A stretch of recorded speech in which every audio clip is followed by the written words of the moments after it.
put them in their place. I'ma have to set them straight. You don't know me.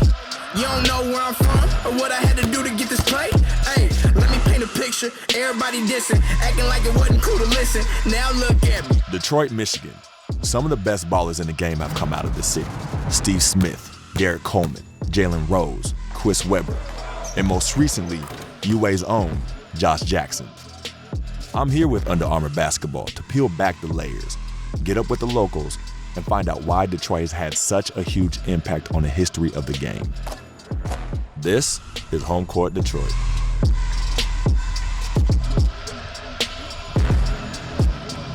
In order to find the future of basketball in this city, we need to understand its past. This is where it all began. Earl. What's going on, man? Welcome to the Saints, man. Appreciate you. This is it? This is it, man. Okay. All of it. The office. Yeah. From professional athletes to musicians and entertainers, if you want to gain respect in the city, you got to go through the Saints. The sound effects, too, like when the ball hit the floor, the echo. Yeah. Each city has like their mecca. And like, you know, would you say this is at the top of the list? No doubt it's at the top, you know. And I remember going to Philadelphia, and we had a great team with Dr. J and Moses in '83 where we won a world championship. You know, as soon as that season ended, after the parades and everything was over, time to get back home and go to Saints City because that meant nothing to the guys here in the city. They're like, you won a championship, you're not going to win Saints this summer, though. What are some of the names you've seen come through here? Man, I mean, just from generations. I mean, it all kind of started with Dave Bing. Didn't have a contract with the Pistons and needed a place to work out. And it was right after the riots, and Sam Washington opened this place up, and that kind of branched off into, you know, George Gervin was like a favorite coming in here to put on shows every weekend. And talk about like Joe Dumars and Isaiah, Lindsey Hunter and all those guys, you know, kind of adopted Saints to see. Everybody that came to town, this was the spot to come to prove yourself. And this is probably the prestige wall right here. And right there you see Marvin Gaye. See, Marvin Gaye used to come in here and shoot around all the time. Could Marvin Gaye play? Marvin wasn't that great of a player, but he forgive him because he's a great singer. He was a great singer, so we weren't gonna mess with Marvin. I really appreciate you, you know, just coming in here. It's been amazing. Good. Thank you for this. We gotta keep it alive. We gotta keep Saints City alive. If you grew up hooping in the D, you know the Joe Dumars Fieldhouse. Joe D was a legend in the game during the bad boy years of the late 80s and early 90s. Old friends wanna get they talk on, making excuses. Dumars helped bring back-to-back championships as a player.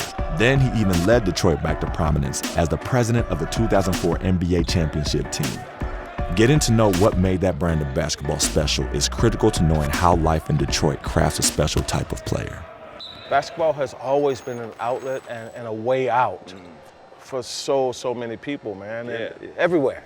It was a way for kids to get scholarships to college. It was a way for kids to maybe make it to the NBA. It was really just to give young guys, young girls, somewhere to go. You know, a staple to their community. And that was the whole purpose of doing it. Do you see a certain style in Detroit basketball? First of all, you got to go hard. That's number one before you get to anything else. And they're going to compete night in and night out. They're going to show up, and dude's going to be right here. Do you feel like the resiliency of this city and like the culture of it reflects in their game? That was the reason that the Bad Boys were such a staple here. Right. We represented Detroit. Like, we weren't the Showtime Lakers. We weren't Bird and Boston. We were Detroit. That's what I tried to do as president of Pistons. I wanted those guys who I knew, because I knew the city. They were more than just a team. They were the representatives of the culture. Detroit has produced all kinds of talent. We're off to the west side for a quick training session with local professional boxer Tony Harrison. Remember, we was broke, remember, Lord forgive me, let nobody touch me, I can't hold my temper, Remember, we was broke, remember, used to track the rental, open up the magazine, my bitch is set to, Remember, wait, nah, let me jog it, I just keep them bank notes, whoa, I don't jog shit. What's up, Stromas? Tony here. Yeah, man, pleasure. Basketball is one of the sports that can reach any type of given person. You know, it reaches the small, the big, the tall, the skinny, and that's in any athlete. Everybody got hoop dreams. What was it like playing in these neighborhood parks? Man, it was tough, man. You got to foul. You know what I'm saying? It wasn't about scoring points, it's about fouling out there. You know what I'm saying? When that guy check you, pass the ball. Don't drive on him. No, pass the ball. You pass the ball because Hey, you know what? It's an unlimited amount of fouls out here. You're going to get every single bit of it. Like, what do you see that all athletes from the city of Detroit have in them? The swagger, you know, like the stuff the Fab Five did, man. So if it's not the swagger and the demeanor on the court, it's the toughness on the court. The mentality of everything, man, it's like, no matter where you go, you gotta be tough. Right. You know what I mean? And that's Detroit. You walk in the club, what's up? You gotta be tough. It's gotta be a tough what's up. Yeah. Do you think that impacted you as a young and growing up? I mean, I think everybody wanted to be part of that wave. I'm not even from here, and I wanted to be a part of that wave. I mean, man. the wave was just so strong, man. It was tsunamis. You know what I'm saying? And that's the wave that every athlete in Detroit stood for after that. You know, we're gonna do us, and we're gonna win while we're doing it. You train some basketball players. For me to push a hooper and I see a hooper throw up or I see a football player throw up, I know it's something I'm doing right. Sometimes you gotta touch their soul. Well, since you train these hoopers out here, I don't mind hopping in here, maybe getting some education from the man himself. Let's rock. Well, footwork is the foundation for anything you're doing. When they go into the lane, how they doing crossovers, it all plays a part. 1, 2. 1, 2 count. Dude, that's rock and roll, baby.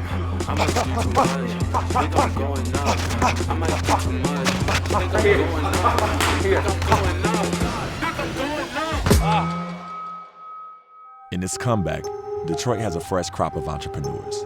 Tommy Walker is part of that new school.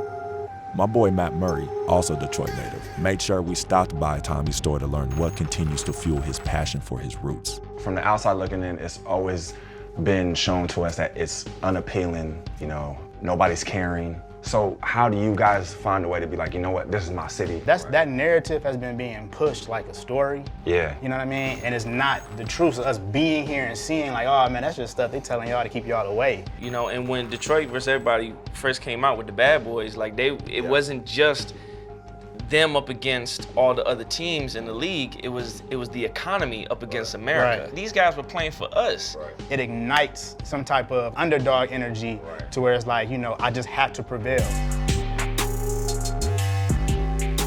I feel like if you're from Detroit, it's kind of inevitable. You're gonna dribble the ball at one point. Yeah. You playing in the snow. Right. What was something you guys seen growing up just playing against guys from all ages? Seeing kids get scholarships, you know what I'm saying, to colleges or making it to the league, it just shows that with hard work and dedication, you can do anything. I really appreciate you guys coming out, being from here, you guys showing that toughness that this city, you know, has. It's a pleasure. Appreciate it. Appreciate you, man.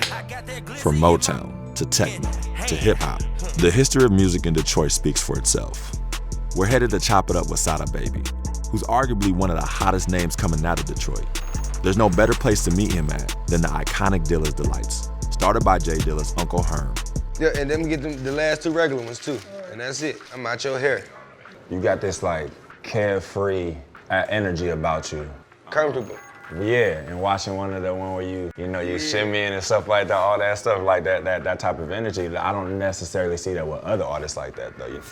Excuse my language, but how am I not gonna dance to my music? You know what I'm saying? Like, speaking, you can't, before rapping and couldn't stand still. I mean, you would hoop, right? for sure.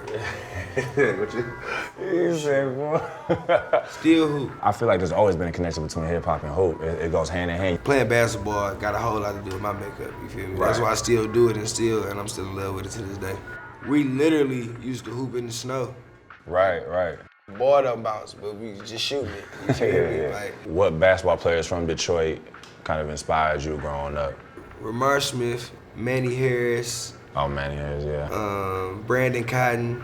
Oh, Yeah, and then then the young boys who was coming up behind me, like Josh and Miles and them, you feel me? Like, it just woke it back up.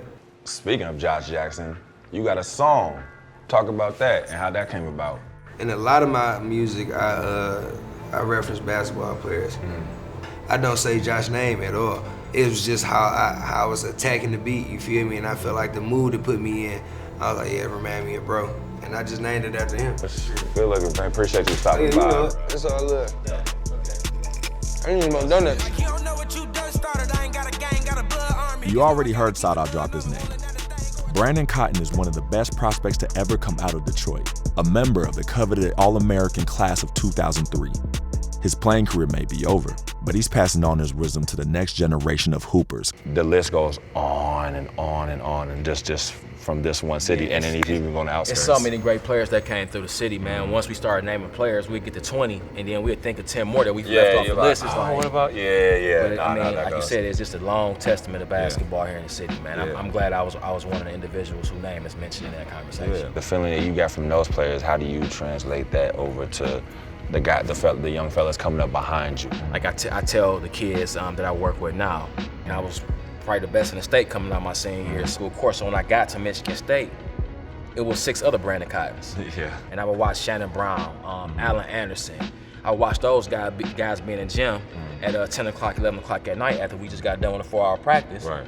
But the hard work paid off for him. His first round draft pick. So college coaches and scouts come into the gym because they already know you can play. They want to see how do you respond to adversity. They want to see how's your character off the court. I appreciate you talking to me, man. Appreciate it, Yes, man. sir. Yes, Definitely sir. appreciate it. Next up, we are riding to Midtown to meet with a special group of young ladies who are making their mark on the city at U Prep Academy. But one of the main things about being a Detroit player is pride. It's embedded in our DNA. From it always being just cultivated in our culture with the Bad Boys or the Fab Five.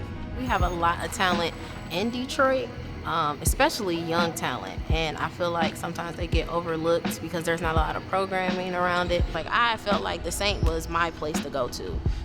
Joe Dumars was my place to go to because it was an outlet. And we want to have those same opportunities for our youth here in Detroit. You start unknown, you end unforgettable. That is definitely what Detroit basketball is about. Long live Detroit, a city overlooked by most and doubted by many. It has been crafting its legacy from the inside out for decades. We came here to understand the history of hoops. We left with much more. A tale of resilience, grit, and a fundamental understanding that hard work is the engine that keeps the Motor City running. She got me high, she got me bothered. It's gon' get dropped, it's gon' get slaughtered. I done that all but for some music. Ubers over roaches, I don't drive. While I'm hot, I won't even ride with you. Pushing the slab, the cab, keeping them pies on me. Press on my mag, no man, my little slab.